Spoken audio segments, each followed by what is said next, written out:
In August of 1948, Du Bois was invited to be the keynote speaker for a fraternity dinner, a fraternity banquet.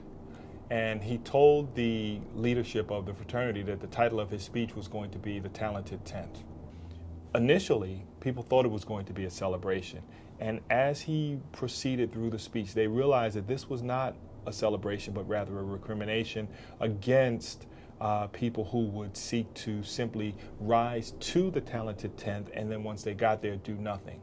So he spoke out against fraternities that would want to be more concerned with being members of fraternities and doing nothing, fraternities who did not appropriately regenerate by bringing in younger members. And he talked about what is the real purpose. And at one point in his speech, he said, if I had known that this is what the talented tenth would turn out to be, I'm not sure if I would have written it in the first place. And that had to be a stinging rebuke in a room for people who literally thought that he was coming to pat them on the back, not kick them in the seat of their pants.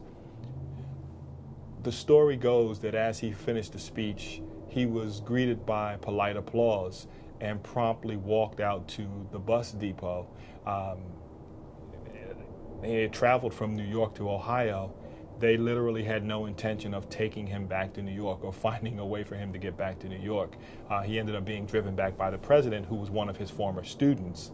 But this was, by many accounts, the end of Du Bois's public career, because he had spent the better part of 2 years literally going to almost every site where he was invited to speak and chastising, if you will, admonishing people who would belong to the talented tenth about what is your responsibility. You need to have a renewed sense of purpose.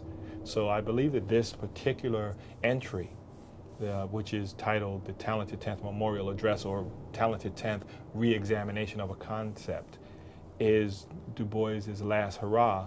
And it's fitting because he's calling on us to look at what is the purpose of leadership? What is the purpose of the development of an intellectual infrastructure, if not to make a difference?